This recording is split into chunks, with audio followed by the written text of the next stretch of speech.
And she has stepped up. 8 minutes to play.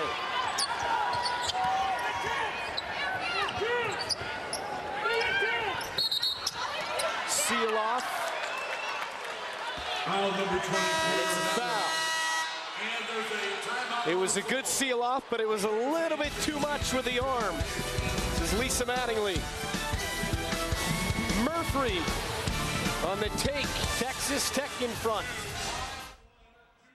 I'd like the sirloin.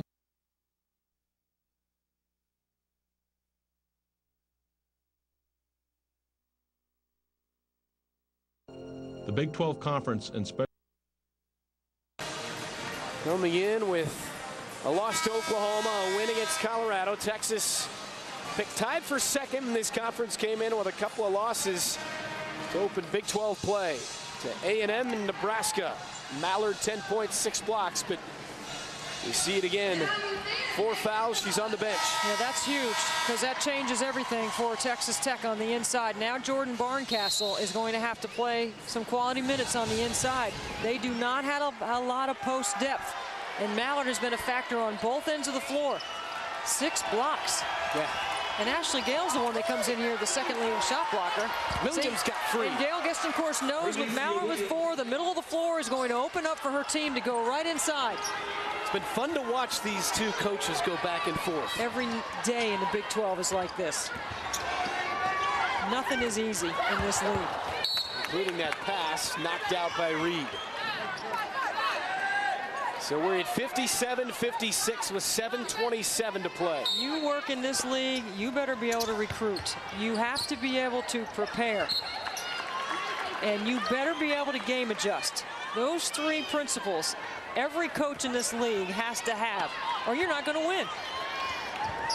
It's too hard. And theoretically here, Texas could start out in this league 0-3. This is the 19th ranked team. And it's tough to go on the road. We're seeing it today. Martin in the corner. Rebound Reed.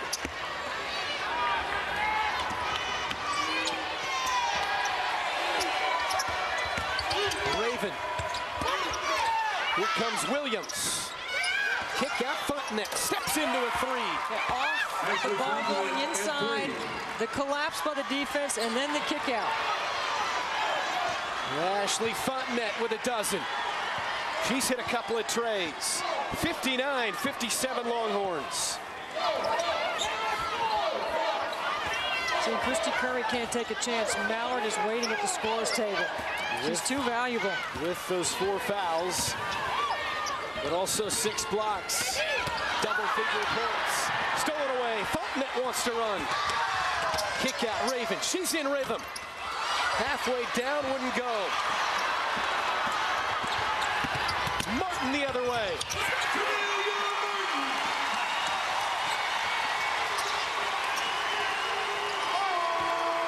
Barncastle, I'm telling you right now, can't contain Koki Reed. And Gale Guest, of course, is going to put Reed in a ball screening opportunity.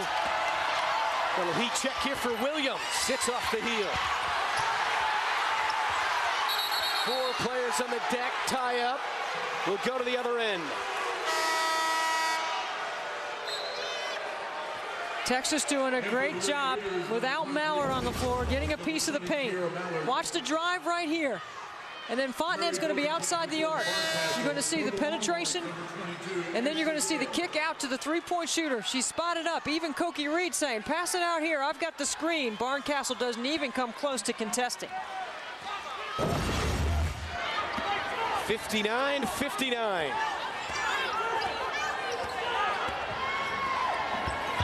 Murphy on Williams. Let's see if Mallard can get a touch. Murphy, tough shot. Count it. When they have needed it, Jordan Murphy has made a play all game. She's got a 40-minute of focus on right here. She does a great job of getting in the paint and using her strength to finish. Gale commits the foul. It's her 4th. So we got Mallard and Gale each with 1 left. Well, see, Texas can absorb that, though. They've got more depth on the inside than Texas Tech has.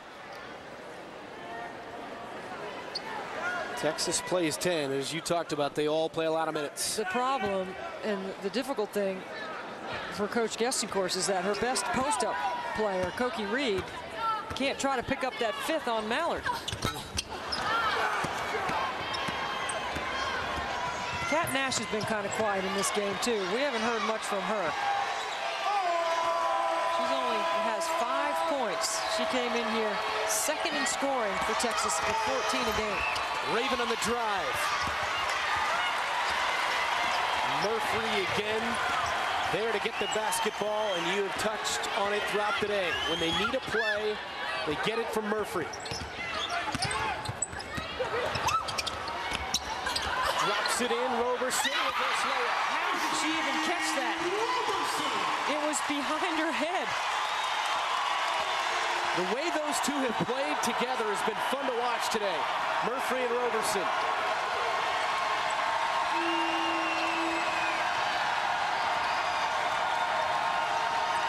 Bokenkamp's got her hands full right here with Nash. Williams from 15.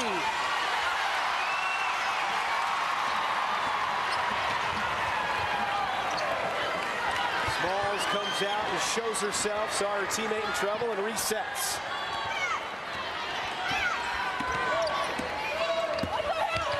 Here comes Smalls. And a whistle on the floor. Oh, my goodness, that is a double foul. Is that a double foul?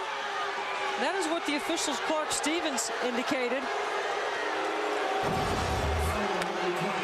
Watch the drive, look to the weak side. Mallard and Raven.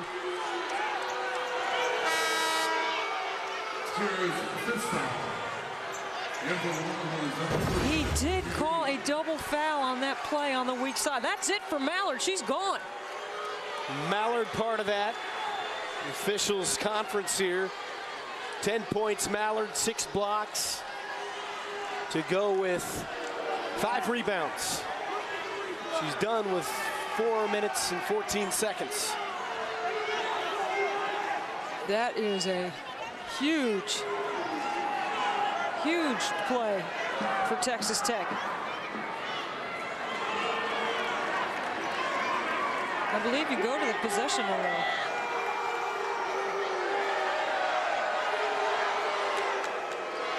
It's a double foul, you go to the possession arrow. So Texas ball down 4. What a tough way for Mallard to pick up her 5th, and Christy Curry needs an explanation on that one.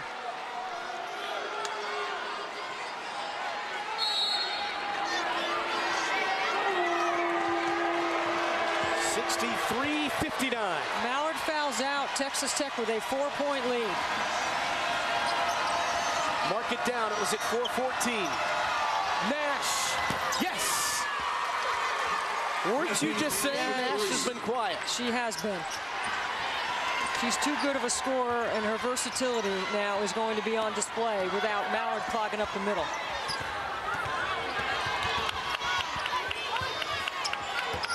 Murphy, defender fell, 15-footer, you bet.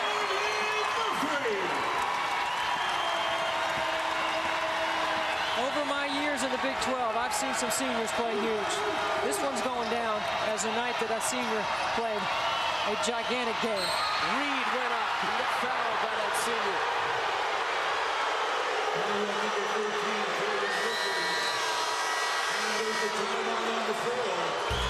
Murphy, the personal foul. 19 points from Murphy.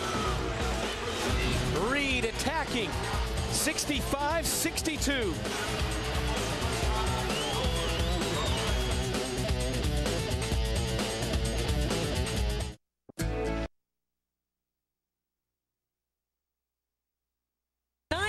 Combined points in the second half, and they have allowed their team to have a 3-point lead right here without Kiera Mallard on the floor.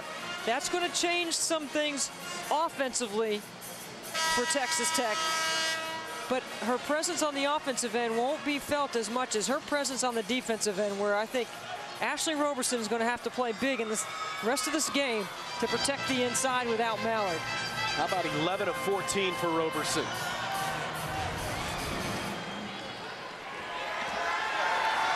Reed at the line for 2. Knocks down the first. The high school All-American, the 5th rated player coming out of high school. Great get for Gail Gestencourse and her staff. 1 of 2, offensive board, Nash. With a big 3 a moment ago. She's got 2 of those today. Defender to the floor, no call. Williams finds Reed, and there's a call. It's on the floor. Hey, that is a smart play and good execution by Texas. Knowing that Cokie Reed doesn't have anybody on the floor right now for Texas Tech, they can really check her. They're trying to put the ball in the hands of their big 6'5" freshman. Murphy got stuck in the switch. When Texas keeps the ball in the chute in the middle of the floor and they run their high-low stuff, it's very difficult to guard. Reed gets it. 8 points for Reed. 2 of 3 at the line. Going to be a good finish here. How important would this be if Texas Tech can hold on? You're talking about the team that was picked 10th in this unbelievably good league. They need a resume win, and this would help them. Reed got them both. Last year, Christy Curry had a couple of wins in the top 25, but they only had 16 overall. It wasn't enough. This one's an important one for Texas Tech. They finished up 6 and 10 in the conference a year ago. Martin takes, blocks, and a tie-up.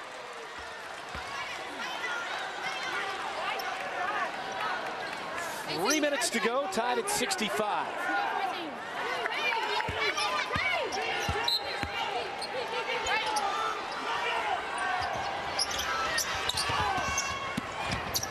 Murphy. Chased down by Roberson, and a foul against whom? Foul number 5, Kathleen Nash. It's Kat Nash. And that's her first. Brent, the last 2 trips for Texas Tech, they've over-penetrated. You don't think you do that with Ashley Gale on the floor. Now Cokie Reed is clogging things up inside. If Cokie Reed could get herself in condition and could be in better game shape, she could play more than the 15 minutes a game that Gail Gestencourse allows her to play. She should become a 24, 25-minute player for Texas. Came in playing only 16 a game. Fighting for the rebound there, stays with Texas Tech again. Do you see that happening in the next few weeks as we move along? It's up to Cokie. I mean, her conditioning level and her desire to want to play at this level. That comes down to the individual. Everything's there at Texas for her to have it happen. Murphy drills it. Continuing her huge day, 21 points.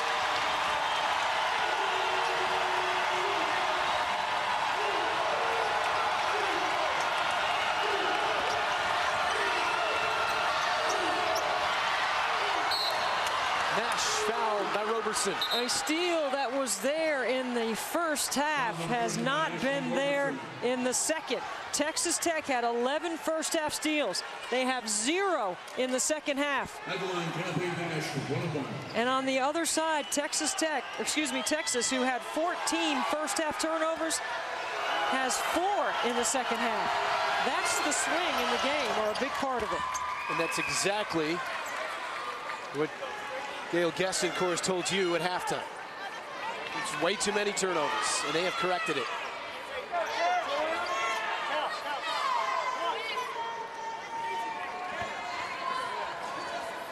Sixth all-time on the active win list is Gail Gestencourse.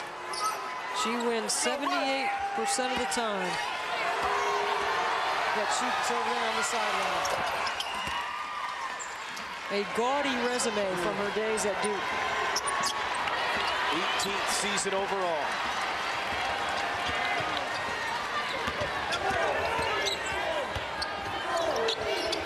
Murphy's got an advantage inside, posting up. Martin from way out. And that's not the shot that I think Christy Curry wanted. Martin shooting the 3. She's 0 for 4 outside the arc today.